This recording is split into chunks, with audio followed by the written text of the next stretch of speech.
My name is Samanta Reis. I'm 35 years old, and I'm standing at the back of my brother's Navy SEAL graduation ceremony. I'm in civilian clothes, invisible to my family, who think I'm an Army washout. The irony is, I'm a colonel in the Air Force Special Operations. For reasons of national security, I've kept my career a secret for years. As I watch the crowd, I notice my brother Jack's commanding general looking in my direction, his eyes wide with recognition. Growing up in San Diego as the daughter of a retired Navy captain, Thomas Reis, meant that military excellence wasn't just encouraged, it was the expected standard. Our home was a shrine to naval memorabilia, and dinner conversations revolved around maritime strategy and military history. My father's booming voice would fill our dining room with tales of his missions, his eyes shining with pride as my younger brother Jack soaked up every word. I listened too, just as fascinated, but somehow my enthusiasm was never received the same way. Samantha has a sharp mind, my father would tell visiting Navy colleagues, but she lacks the discipline for the service. That assessment stung, especially since I'd spent my entire childhood dreaming of following in his footsteps. I ran before school every morning, studied naval tactics from his bookshelves, and applied to the Naval Academy with perfect grades and test scores. When I was accepted, it was the proudest day of my life. My father hugged me, a rarity that made the moment monumental. "Don't waste this opportunity," he said, his voice hoarse with what I hoped was emotion. The academy was everything I had hoped for, both challenging and rewarding. I excelled in strategy courses and physical training, graduating at the top of my class in both. What my family never knew was that during my third year, I was discreetly approached by intelligence officers who had noted my aptitude in several key areas. They offered me a position in a classified program that required an immediate transition and absolute secrecy. The program required that I create a cover story. The agent suggested the simplest explanation, that I had washed out of the academy. It would be believable enough. Many talented candidates didn't make it through, and it would draw very little attention. I agreed, believing my family would eventually learn the truth when my assignment allowed it. I couldn't have been more wrong. "I just don't understand how you could throw it all away," my mother, Eleanor, said during my first visit home after my departure. Her disappointment manifested in pursed lips and averted gazes. "Your father pulled strings for you to even be considered." "I didn't ask him to," I replied softly, the confidential nature of my new role preventing me from sharing anything meaningful. My father was worse. He didn't rage or lecture. He simply stopped talking about me.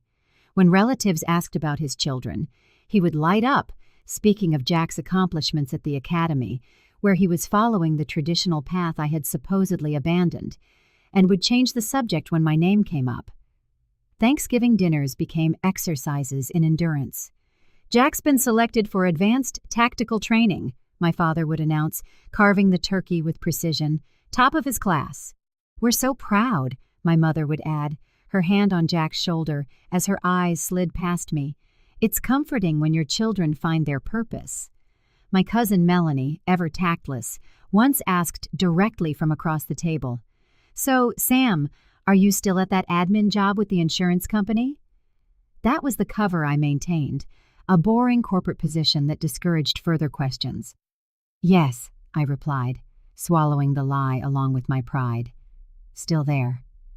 "Good benefits, I guess," she offered with a faint smile that said everything about her assessment of my life choices. Meanwhile, my career was advancing at an extraordinary pace. I couldn't tell them about the nighttime operations in countries officially untouched by American forces. I couldn't mention the intelligence I'd gathered that saved countless lives, or the medals that collected in a secure facility instead of on my wall. I couldn't explain the months of silence when I was unreachable, because I was operating under deep cover. Every success in my secret world seemed to be matched by a fresh disappointment in the eyes of my family. When I was promoted to a command position, my parents were discussing how Jack had been selected for an elite training program. When I was awarded a Silver Star in a private ceremony, my mother was lamenting to her friends about the daughter who just wouldn't apply herself. Jack himself wasn't cruel. He simply followed our parents' lead, growing more distant as our supposed life paths diverged. He'd call occasionally with news of his achievements, always ending with an awkward, "So, how's office life?" I would murmur my congratulations and give vague updates on my fictional corporate life, hating every second of the charade. Years passed like this, the chasm between us deepening. I built a wall around my family's perception of me, focusing instead on my missions and the difference I was making. But deep down, the sting of being the family disappointment never fully faded. Every achievement in my hidden life was shadowed by the knowledge that the people who should have been proudest remained completely unaware. My transition from the Naval Academy to Air Force Special Operations was abrupt and intense. While my family believed I was floundering and settling for civilian mediocrity, I was actually undergoing one of the most rigorous training regimens the Armed Forces offers. The program that recruited me specialized in intelligence gathering and analysis with direct tactical applications, a rare combination that suited my specific skills. The training center was an unmarked compound in Virginia, where days began at Aero 400 and often ended after midnight. Physical conditioning was just the foundation. The real work involved learning to process and analyze information in real-time crisis situations, often under extreme physical stress or sleep deprivation. "Reis, your mind works differently," my instructor, Major Lawrence, observed after I solved a particularly complex intelligence simulation. "You see patterns where others see chaos." That aptitude accelerated my progress through the program. While most candidates took 18 months to complete the course, I finished in 11. My first assignment came soon after, a discreet intelligence gathering operation in Eastern Europe. Colonel Diana Patterson became my mentor during this time. A trailblazer for women in special operations, she recognized something in me that reminded her of herself. "The system wasn't built for us," she told me bluntly during a debriefing. "But that's precisely why we succeed. We approach problems from angles the others don't consider." Under her guidance, I learned to navigate not only the operational challenges, but also the unique difficulties of being a woman in this elite space. She taught me how to use being underestimated as an advantage, how to speak with quiet authority instead of volume, and how to build networks of trust that transcended usual military hierarchies. By my 4th year, I had been promoted twice and was leading my own intelligence team on operations that spanned 3 continents. My specialty became extracting critical information from environments where traditional intelligence assets couldn't operate. One particular mission in Syria yielded intel that prevented a major terrorist attack on European soil. The classified commendations cited my exceptional judgment under extreme pressure and innovative tactical approach. Yet each time I received recognition within my hidden world, the contrast with my family life became more painful. I attended award ceremonies alone, watching other officers embrace their proud families. I celebrated promotions with colleagues who knew only pieces of my story, never the full picture. And I continued to maintain my cover as a mere corporate drone during increasingly rare family visits. "Congratulations on your promotion to customer service team lead," my mother said during one phone call, clearly struggling to show interest in what she believed was my career. In reality, I had just been promoted to lieutenant colonel following a successful counterterrorism operation in Somalia. "Thanks, Mom," I replied, hating the lie. "It's just a small step up." The operational security requirements of my position demanded absolute secrecy. Even as I rose in rank to command larger teams and more sensitive missions, my cover story remained. Only a few high-ranking officials knew my full service record, while most who worked with me knew only the parts relevant to our joint operations. By the time I reached the rank of colonel at 34, making me one of the youngest to ever achieve it, I had led operations in over a dozen countries and saved countless lives through intelligence work. My expertise in counterterrorism had expanded to include dismantling human trafficking rings and preventing cyber operations against critical infrastructure. What made my rapid ascent even more remarkable was achieving it while navigating the added challenges women in special operations face. I overcame skepticism from some old guard military circles, adapted to equipment and tactical approaches designed for male physiology, and developed leadership styles that commanded respect in environments where female leaders were still a relative rarity. All the while, I carried the strange burden of my family's disappointment. Every time I returned from a covert mission to attend a holiday gathering or family event, I stepped back into the role of Sam, the underachiever. I became an expert at deflecting questions about my work with vague corporate jargon and redirecting conversations to Jack's ever more impressive naval career. The weight of these dual identities grew heavier with each passing year. There were moments when the disappointment felt unbearable, like when my father would make an offhand comment about people who couldn't hack it in the service, or when distant relatives would ask me condescendingly when I might find a direction in life. But my commitment to national security and the missions I led always silenced the impulse to reveal the truth. The work was too important, the stakes too high. If my family's disappointment was the price of operational security, I would continue to pay it, no matter the personal cost. This past Thanksgiving marked a particular low point in my relationship with my family. I had just returned from a joint intelligence operation with NATO forces, 36 sleepless, high-stakes hours that had ultimately prevented a significant security breach. Instead of recovery time, I drove straight to my parents' house, trading tactical gear for civilian clothes and the hyper-vigilance of command for the different kind of tension of a family dinner. My father stood at the head of the table, his crystal glass raised in a toast. "To Jack," he announced, his voice carrying the captain's authority that had never left him, "whose selection for the SEAL Elite Training Program continues our family's tradition of service and excellence." Everyone raised their glasses. My mother beamed with pride, her eyes glistening. "We couldn't be prouder," she added.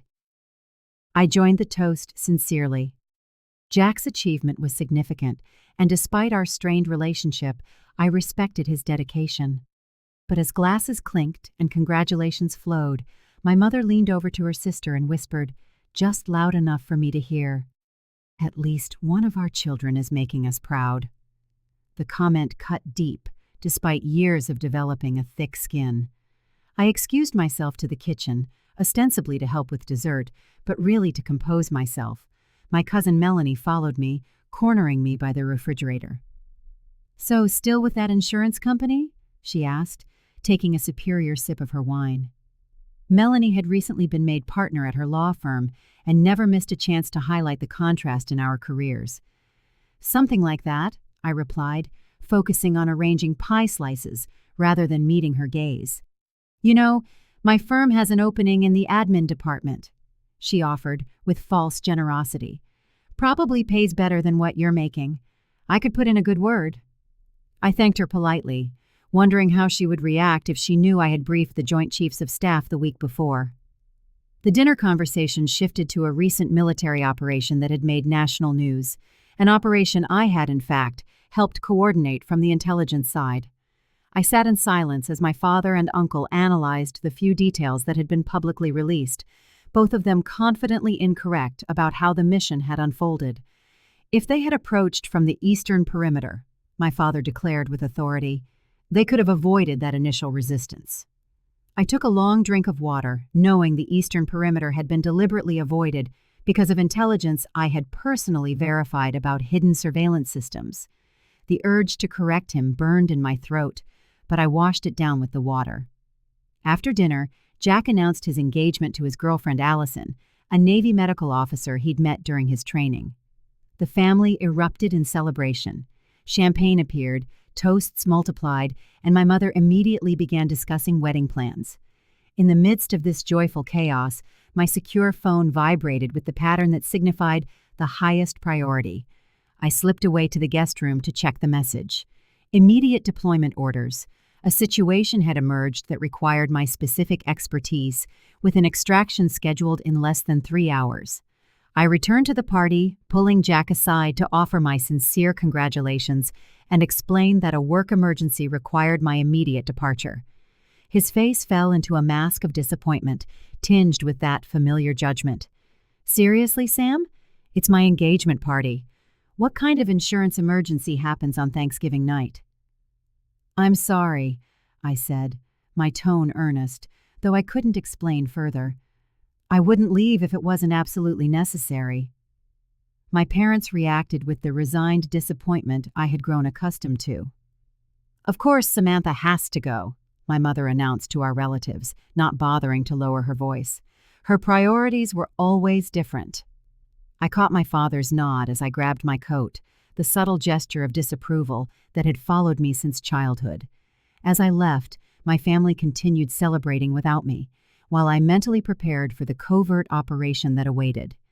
The mission kept me deployed through Christmas and New Year's. When I finally returned, I found that my absence had become a focal point of family discussions.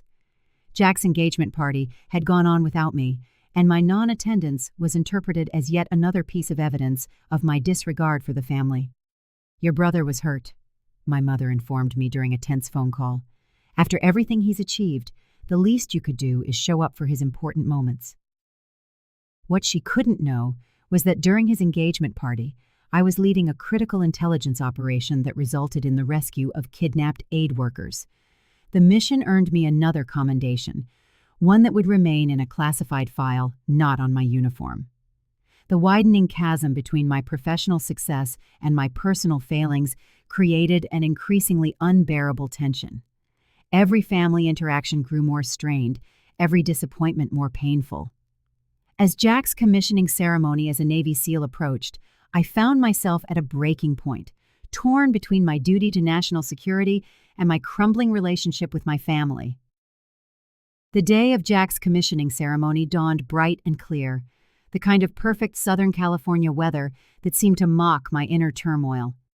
I had agonized for weeks about attending, knowing my presence would be scrutinized by a family increasingly frustrated with what they perceived as my indifference to Jack's accomplishments. My decision to go was not simple. I had to request a rare day off from my duties, arrange for secure transport, and carefully select civilian clothes that would allow me to blend in while still maintaining a proper military bearing, a habit too ingrained to shed. The Naval Special Warfare Command facility gleamed under the morning sun as I approached. Instinctively, I cataloged security positions and protocols, my trained eyes noting details most civilians would miss. This hyper-awareness was a stark reminder of how far removed I was from the person my family believed me to be. I arrived deliberately late, slipping into a back row as families took their seats near the front.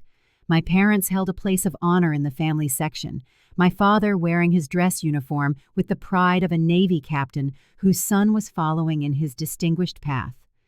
My mother sat beside him, elegant in a navy blue dress, her posture reflecting the military precision she had absorbed over decades of marriage to my father. The ceremony proceeded with the discipline and tradition characteristic of naval special warfare. Every element, from the presentation of the colors to the precise movements of the honor guard, followed protocols I knew intimately from my own secret ceremonies. The difference was that today's event was public, celebrated openly with proud families and commemorative programs, unlike the clandestine recognition of my own achievements. As the ceremony progressed, I found myself scanning the security perimeter out of professional habit, while simultaneously absorbing the significance of Jack's accomplishment. Becoming a SEAL represented years of grueling training and exceptional dedication, a fact I perhaps appreciated more fully than anyone else in my family. Mid-ceremony, I noticed a familiar face on the dais. Rear Admiral Wilson, who had commanded joint operations, where my intelligence team had provided crucial support. He was scheduled to give a speech as part of the leadership team. Seeing him sent an immediate internal alarm bell ringing. Admiral Wilson was one of the few high-ranking officers who knew my full service record and my true rank. I shifted slightly in my chair, angling myself to be less visible from the stage. The movement was subtle, the kind of adjustment intelligence operatives make instinctively to avoid recognition when necessary. For a moment, I thought I had successfully minimized my presence. Then came Jack's moment of recognition. He stood ramrod straight as his achievements were read aloud, his face set in the disciplined expression of a warrior receiving honors. Despite our complicated relationship, a swell of pride rose in my chest. Whatever else had passed between us, my brother had earned this moment through sheer grit and determination. As applause followed Jack's recognition, I allowed myself to relax slightly. A mistake in retrospect. My small movement caught Admiral Wilson's eye as he scanned the audience. I watched his expression shift as recognition dawned. First confusion, then certainty, then the unmistakable reaction of finding a highly decorated Air Force colonel sitting anonymously in civilian clothes at a Navy SEAL ceremony. Our eyes met for a fleeting moment. In that brief exchange, I conveyed a silent plea for discretion, a request that officers of our rank and experience understand implicitly. The Admiral gave an almost imperceptible nod, and I believed the moment had passed without incident. The ceremony continued with the remaining acknowledgments and formal remarks. I began calculating my exit strategy, planning to offer Jack a brief congratulations before slipping away to avoid interacting with the extended family. But as the formal ceremony concluded and families began to move toward their graduating SEALs, I noticed my mother watching Admiral Wilson speak with another officer while gesturing subtly in my direction. My internal alarm intensified. The second officer, Commander Brooks, had also worked with my team during a joint counterterrorism operation the previous year. Now both of them were looking my way with the expression of polite curiosity that military leadership adopts when preparing to greet a peer. I started moving toward the exit, hoping to escape the impending confrontation, but the flow of the crowd blocked my path. As families surged forward to congratulate their graduates, I found myself inadvertently pushed toward the area where Jack stood with my parents, rather than toward the exit I was aiming for. In that moment of navigational chaos, my mother reached out for me. Admiral Wilson closed the distance, his commanding presence parting the crowd around us. I instinctively straightened, muscle memory reacting to the presence of a superior officer despite my civilian attire. What happened next would permanently alter my family's perception of me and change the course of our relationships forever. Colonel Reis, Admiral Wilson's voice cut cleanly through the post-ceremony chatter. I didn't expect to see you here today. The title echoed in the space around us, causing heads to turn.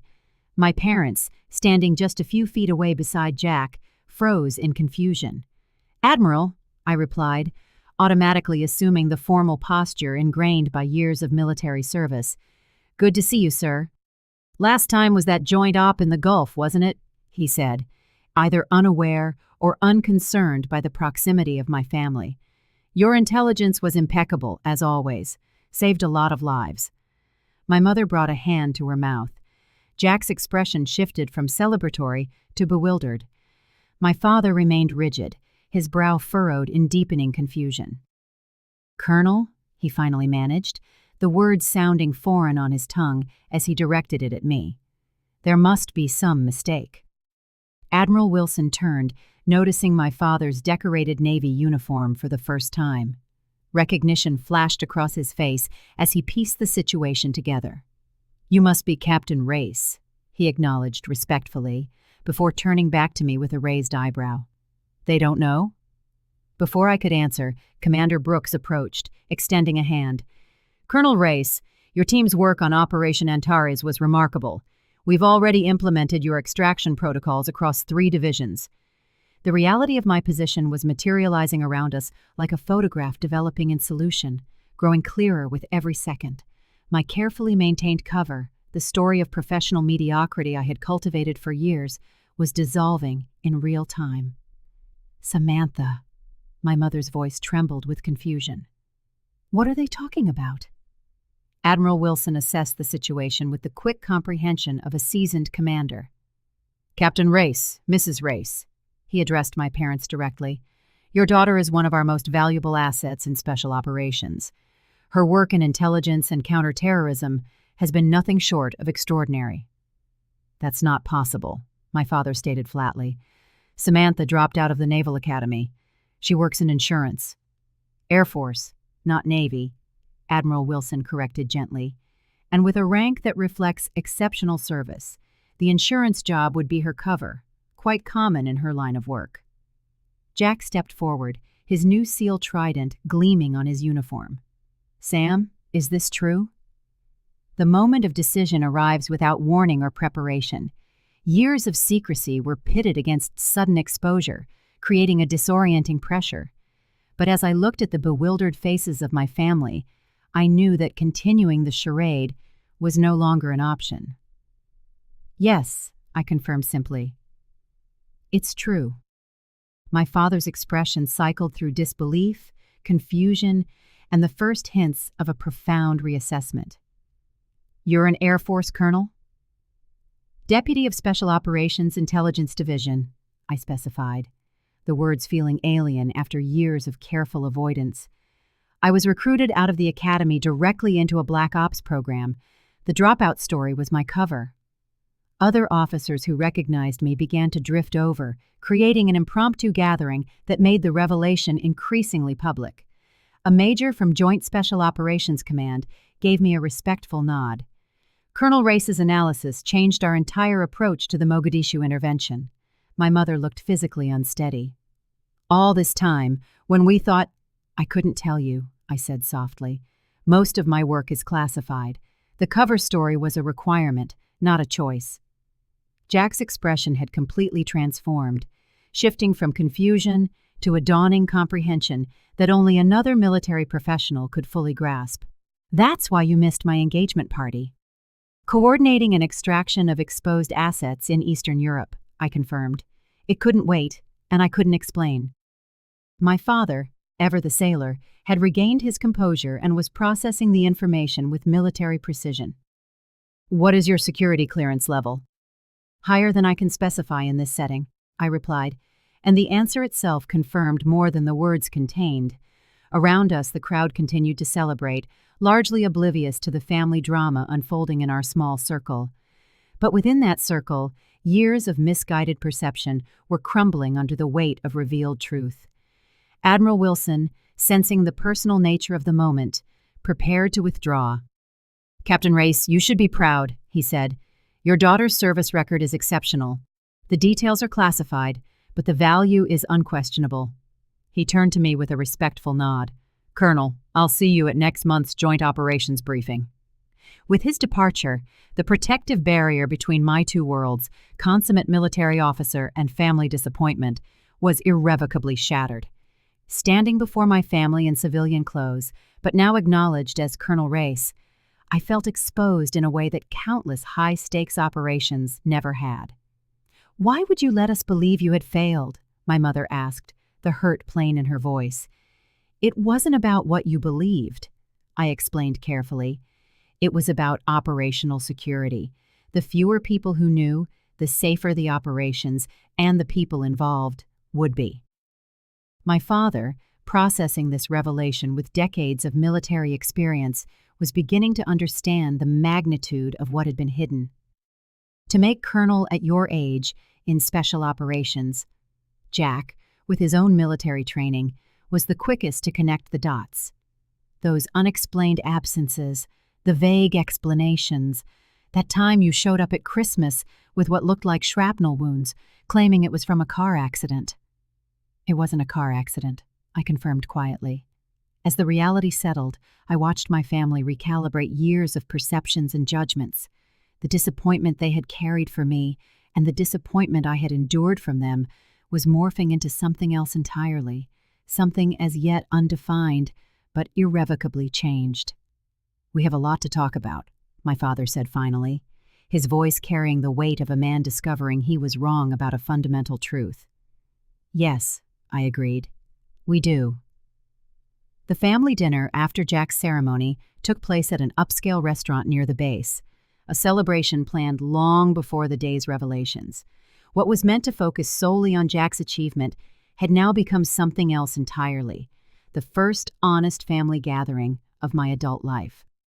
We settled at a table in a secluded corner, old habits of security dying hard. My father ordered wine with an uncharacteristic generosity, as if sensing this particular conversation required a social lubricant. A heavy silence hung between us as we studied our menus with an intensity that had nothing to do with food, each of us avoiding the elephant in the room until the waiter had taken our orders and retreated. "So," my father began, setting his water glass down with military precision. "Colonel?" It wasn't a question, but I nodded anyway.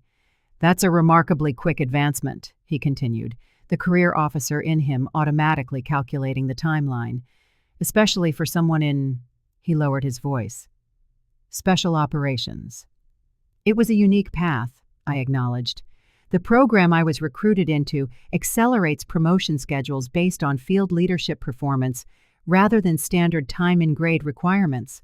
My mother, who had been strangely quiet, finally spoke.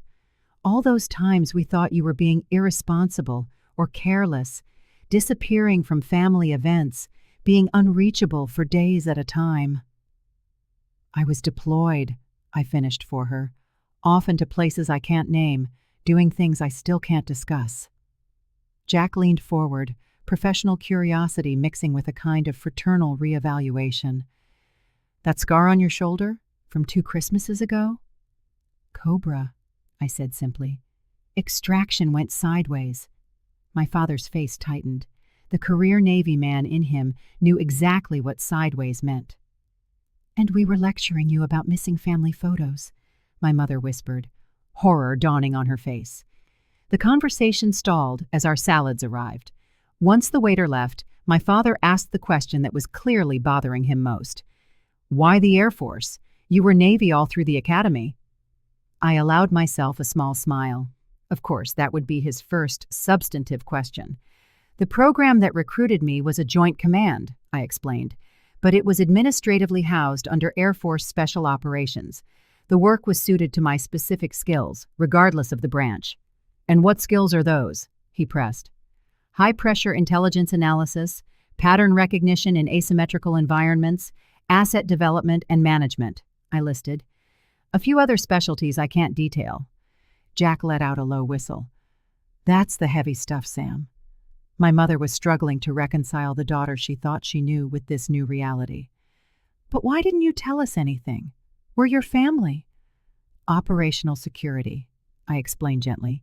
"The nature of my work means that knowledge of my real position could put operations or networks at risk. The cover story was created and maintained by the program, not by my choice." "For 12 years?" he challenged, the hurt in his question breaking through his military composure. "Not one word of truth?" "That's the job, Dad," I said simply. "You, more than anyone, should understand that some positions require complete compartmentalization." He fell silent, the military discipline in him acknowledging what the father in him wanted to deny. The main course arrived, providing another brief reprieve. As we began to eat, Jack broke the tension with a short laugh. "So, all those times I was bragging about my promotions and assignments." "You were talking to someone who was briefing the Joint Chiefs of Staff," I finished, a small smile touching my lips. "Oh God, I must have sounded like an idiot," he groaned. "You didn't," I assured him. "Your achievements are real and significant. Different operational theaters, different challenges." My mother put her fork down, her food barely touched. "I just keep thinking about everything we said to you over the years," she said, her voice thick. "The disappointment we expressed, the judgments." "You didn't know," I said. "You couldn't have." "But we should have trusted you," she insisted, tears welling in her eyes. "We should have known there was more going on than what we saw. Instead, we just wrote you off." The raw truth of her statement hung in the air. They had written me off, creating a narrative of the disappointing daughter that fit the limited information they had. My father, ever the one least comfortable with emotional displays, shifted the subject. "Your promotion," he said. "Admiral Wilson mentioned a board meeting next month. Are you being considered for Brigadier General?" I gave a slight nod. "It's not set in stone yet." His eyebrows shot up. "At your age?" "It would be unusual," I acknowledged. "The recommendation is based on the results of Operation Tavros. That's all I can say about it." My mother wiped her eyes. "And we wouldn't have known about that either, if today hadn't happened." I hesitated, then admitted the truth. "Probably not.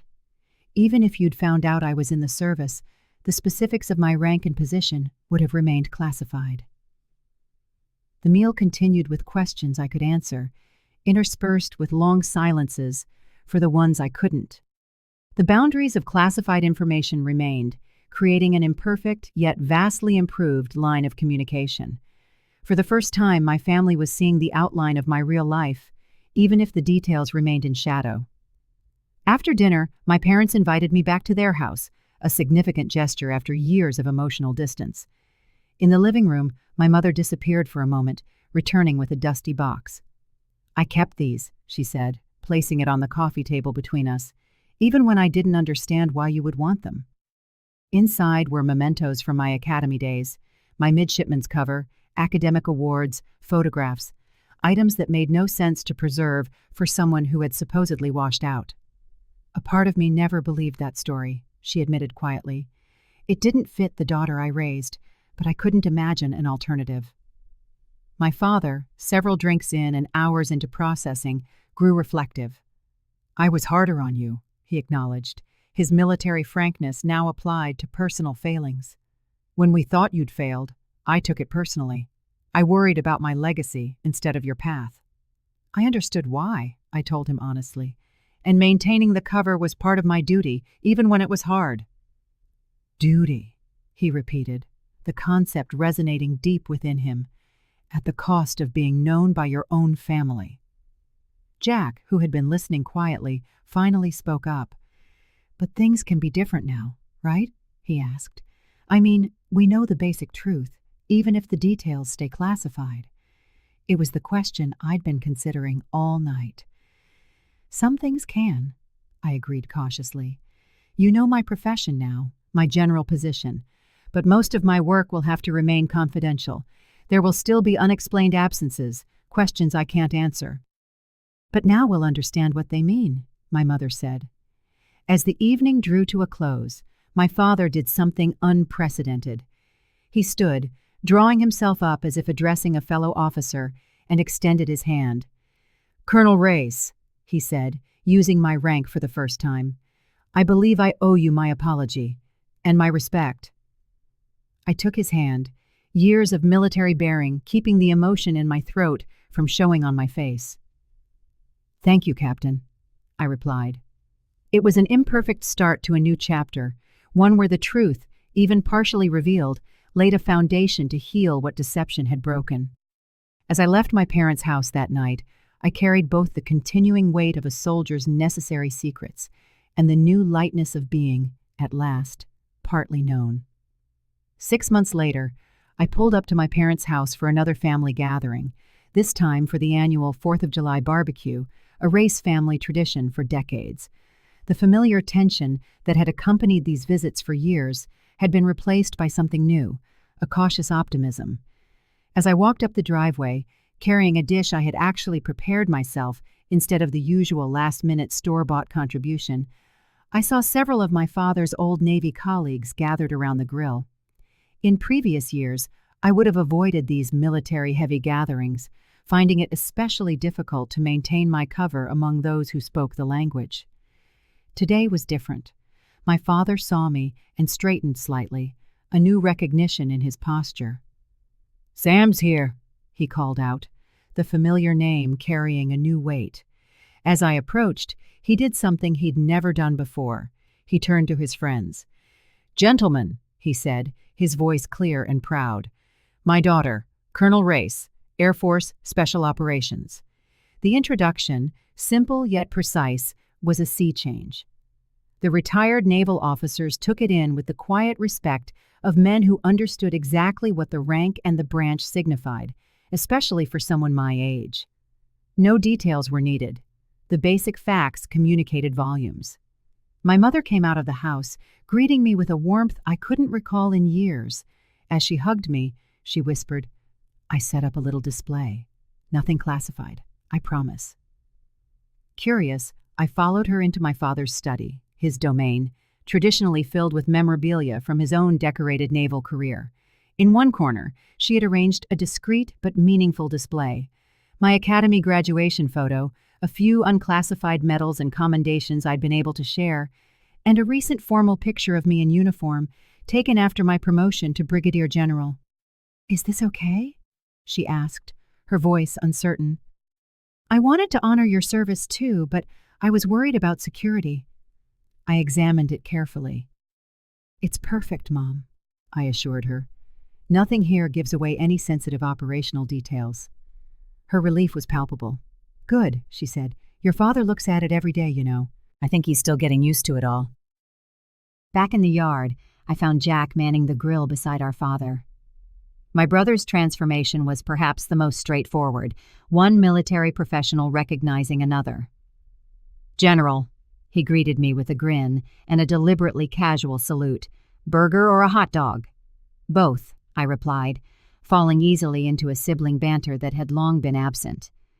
"I just got off 3 weeks of MREs. I'm making up for lost time." He nodded, instantly understanding what 3 weeks away likely entailed, asking no questions he knew I couldn't answer. This new shorthand between us, acknowledging the boundaries without resentment, had become one of the unexpected gifts of the truth. The afternoon passed with a lightness I hadn't felt at a family gathering in over a decade. While many topics remained off-limits, the fundamental truth of who I was and what I did now formed the bedrock of our interactions. My father, always more comfortable with actions than words, found ways to express his new perspective. He introduced me to his colleagues with unmistakable pride. He deferred to my operational insight when discussions turned to current military affairs, a professional respect that meant more than any verbal apology. As evening approached and we gathered for the traditional Reis family photo, I stood beside Jack, both of us now recognized for our service, rather than compared by it. My mother arranged us with the precision of a lifelong military wife. "My children," she said to a neighbor taking the picture, "both serving their country, just in different ways." The simple statement acknowledged the parallel value of our paths, a recognition that would have seemed impossible a year ago. Later, as fireworks lit up the sky, my father joined me at the edge of the yard, where I'd stepped away to check a secure message. "Everything all right?"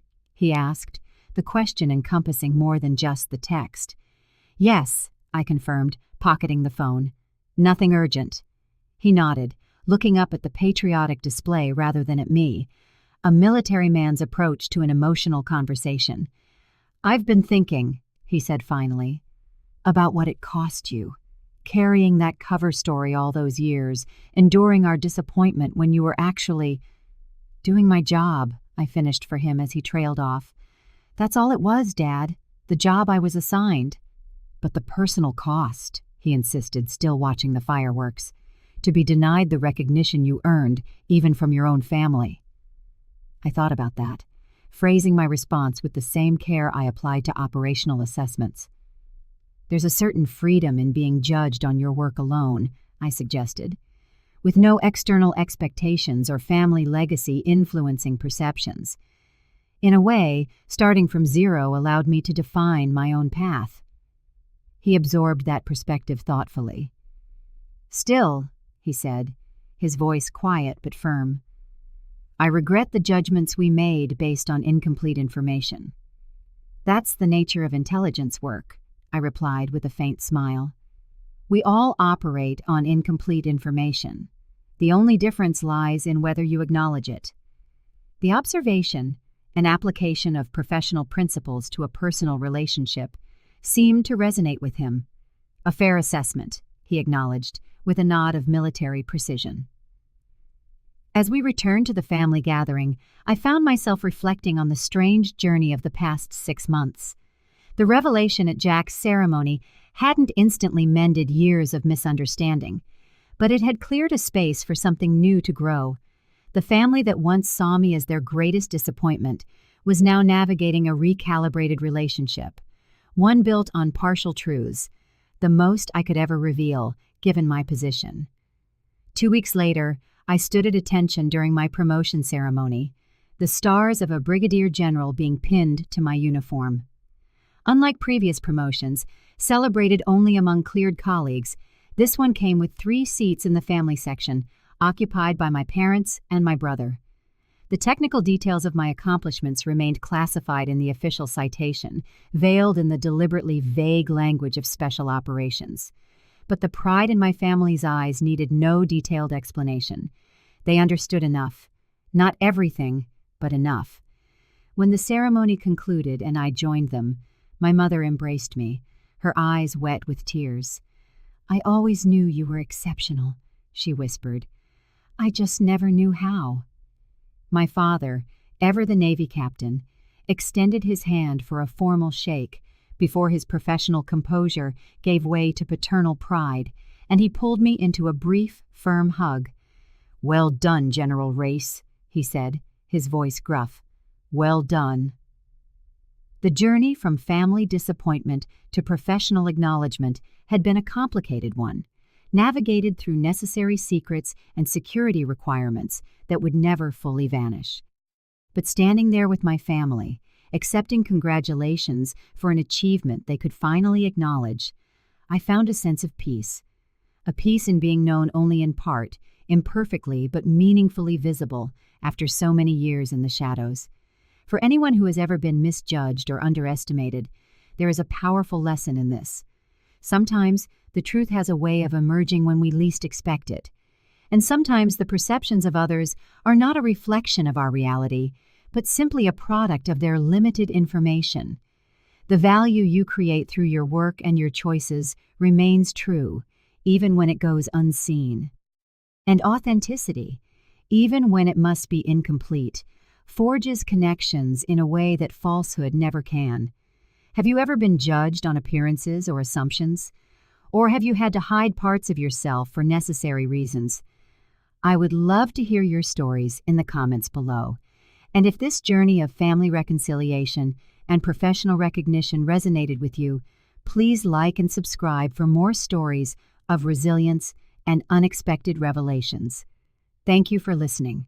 And remember, sometimes the most powerful truths are the ones we hold in silence, waiting for the right moment to be revealed.